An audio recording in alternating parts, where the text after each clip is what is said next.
안녕하세요. RC친구 모범시민입니다. 오늘은 사이즈와 성능, 내구성, 품질, 그리고 가격까지 모두 만족시킬 수 있는 제품을 준비했습니다.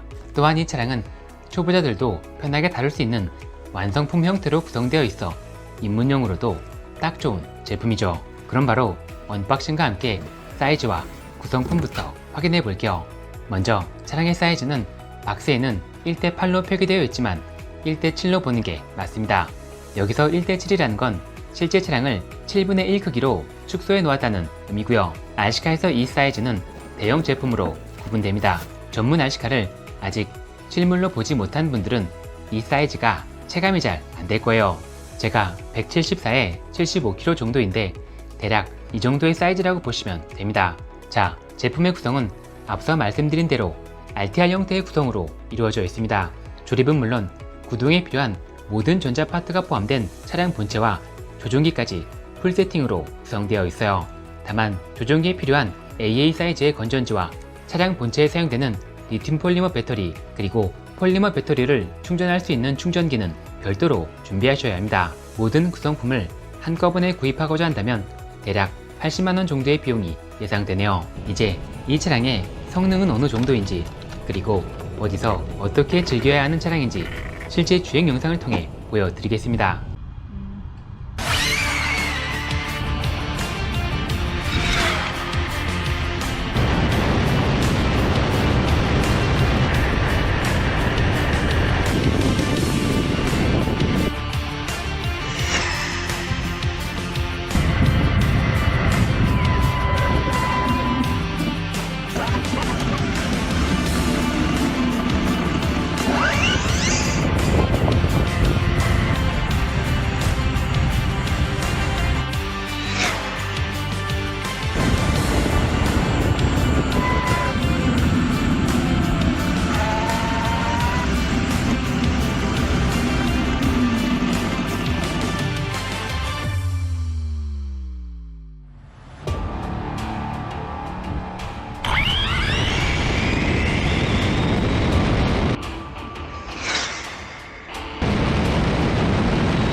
자, 이런 전문 RC카 제품들은 간단한 기업의 조작만으로도 최대 속력을 얼마든지 끌어올릴 수 있어요. 저의 세팅은 차량에 큰 무리를 주지 않는 비교적 안정적인 세팅이라고 할 수 있습니다. 만약 피니언 기어를 최대 크기까지 올려준다면 140km 이상은 충분히 가능할 것 같네요. 이 차량의 두 번째 매력은 영화나 게임에서 볼 수 있는 드리프트라고 할 수 있습니다. 이 차량은 다륜 구동의 제품이라 드리프트만을 위해 설계된 제품들처럼 세밀한 조작은 어렵지만 이륜 모델에서 느낄 수 없는 매우 파워풀한 연출이 가능하죠. 하지만 드리프트 위주로 즐긴다면 타이어가 나만하지 않을 거예요. 가급적 드리프트는 타이어의 수명이 얼마 남지 않았을 때 즐기는 걸 추천드릴게요. 자, 이 제품은 온로드에서만 즐기는 차량입니다. 또한 최대 출력을 모두 사용하기 위해서는 이런 미개통 도로처럼 아주 넓고 깨끗한 장소가 필요하고요. 매우 빠른 제품이기 때문에 사람이 많은 장소에선 어렵습니다. 주행하기 전에 주변 상황을 꼼꼼하게 체크하지 않으면 큰 사고로 이어질 수도 있거든요. 이렇게 이 장르의 대형 제품들은 주행 장소의 제약을 받는다는 점이 단점이라고 할 수 있습니다. 자, 여기까지는 실제 성능에 대한 리뷰였고요. 지금부터는 차량의 디테일한 부분들을 살펴보겠습니다. 오늘 리뷰하는 제품은 아르마 제품을 생산하는 FS 레이싱사에서 출시한 제품이에요. 그래서 거의 대부분의 파트가 아르마 제품과 매우 비슷하고 품질의 차이가 거의 없습니다. 그냥 아르마 신제품이라고 해도 믿을 것 같네요. 이제 제품 가격에 대한 이야기를 해볼게요. 이 제품은 제가 예전에 리뷰했던 아르마의 펠로니와 매우 비슷한 차량입니다. 하지만 이 차량은 브랜드 가격이 빠져있기 때문에 펠로니보다는 10만원 정도 저렴하고요. 펠로니에는 없는 부가적인 기능과 옵션 파트까지 기본으로 장착되어 있기 때문에 가성비 면에선 펠로니보다 더 뛰어난 제품이라고 할 수 있죠. 하지만 그렇다고 이 차량이 무조건 더 좋다고 말씀드리는 건 아니고요. 영상을 끝까지 보시고 판단하시기 바랍니다. 자, 그럼 먼저 차량의 디자인부터 살펴볼게요. 바디 디자인은 포드사의 머스탱 GT를 그대로 재현해 만들었습니다. 다만 정식 라이센스를 받고 만들어진 제품은 아니기 때문에 포드를 상징하는 로고나 이미지는 찾아볼 수 없어요. 하지만 퀄리티와 마감도는 매우 뛰어난 편이고요. 아르마 제품들에 포함되어 있지 않은 LED 라이트까지 장착되어 있습니다. 이 전방 라이트는 야간 주행도 가능할 만큼 충분한 밝기를 갖추고 있고요. 좌우 회전에 맞춰 방향 지시등까지 구현되어 있어요.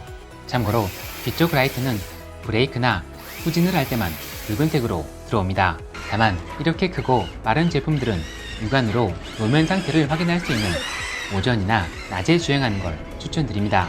이 장르의 차량들은 지상고가 매우 낮기 때문에 이렇게 살짝 튀어나온 맨홀 뚜껑에도 전복될 수 있거든요. 이제 차량 내부도 자세하게 살펴보겠습니다. 오늘은 아르마의 펠로니와 자세한 비교를 위해 차량을 분해해서 깊이 있게 살펴볼게요. 그럼 프론트부터 살펴볼게요. 차량의 앞쪽에는 서스펜션 파트까지 완벽하게 보호해줄 수 있는 거대한 범퍼가 장착되어 있습니다. 아르마의 펠로니처럼 3단계로 구성되어 있고요. 구조와 디자인도 모양은 조금 다르지만 펠로니와 매우 비슷한 형태로 설계되어 있어요.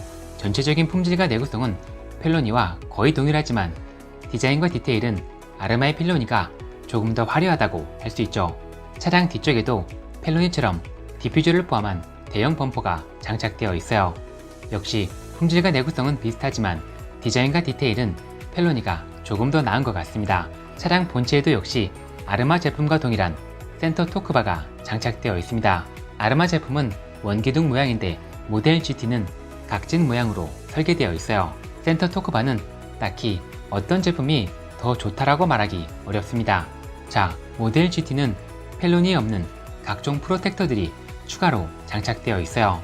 온로드 제품이라고 하더라도 고속 주행을 하다 보면 차체 바닥에 생기는 스크래치는 피할 수 없고 작은 돌멩이나 이물질들이 차량 본체로 유입되는 경우가 많습니다. 이 차량은 이렇게 스키드 형태의 프로텍터와 사이드 가드가 추가되어 있어 별도의 옵션이 필요 없어요.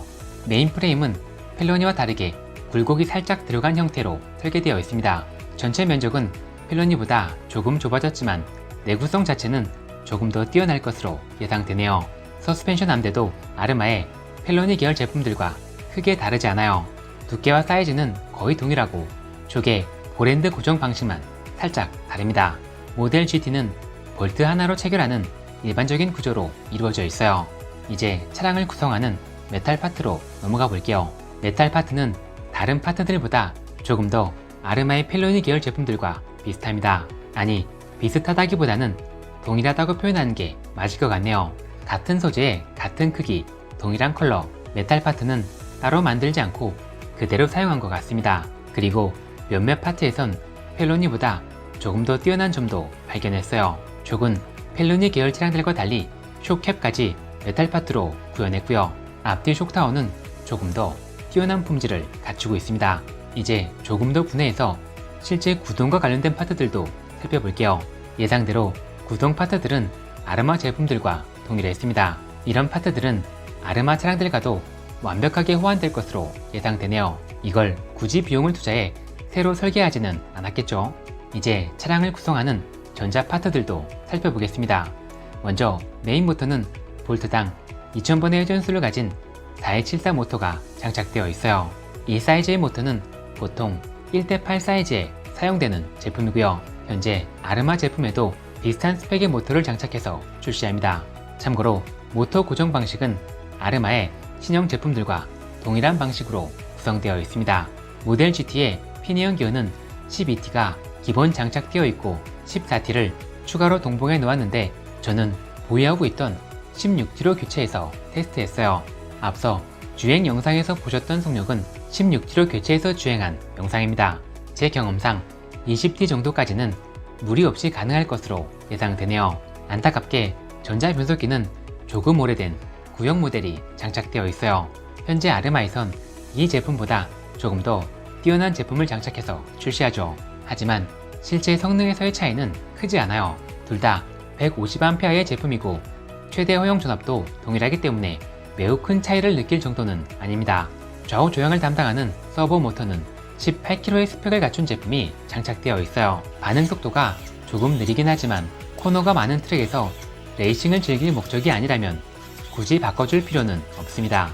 자, 이 차량에는 타사의 전동 제품에서 보기 힘든 물리 브레이크 시스템까지 탑재되어 있습니다. 물리 브레이크는 사실 전동 차량에 꼭 필요한 건 아니고요. 실제와 비슷한 드리프트를 연출할 때 필요한 시스템이라고 할 수 있죠. 다만 이건 어디까지나 이론이고요. 실제로 사용할 일은 거의 없을 거예요. 굳이 물리 브레이크까지 사용하지 않아도 얼마든지 자연스러운 드리프트를 연출할 수 있거든요. 자, 이제 총평으로 마무리할게요. 이 차량은 펠로니와 비교해서 부족한 부분은 거의 없다고 생각합니다. 오히려 펠로니에 비해 제품 가격은 물론 파트 가격도 더 저렴하고 펠로니보다 더 많은 옵션 파트를 포함하고 있기 때문에 단순 비교에선 이 차량이 조금 더 앞선다고 생각해요. 하지만 아르마의 펠로니는 파트가 완벽하게 호환되는 같은 장르의 다양한 제품들이 존재하고 수많은 회사에서 아르마 차량을 위한 다양한 옵션 파트를 만들어내기 때문에 순정 파트를 다 걷어낼 수 있을 만큼 정말 다양한 튜닝이 가능하다는 장점이 있어요. 하지만 앞으로 FS 레이싱에서도 새 모델들이 출시하고 지금보다 인지도가 상승하면 얼마든지 달라질 수 있을 거라고 생각해요. 물론 그때가 되면 가격도 함께 상승하겠죠. 자, 오늘은 여기까지 하겠습니다.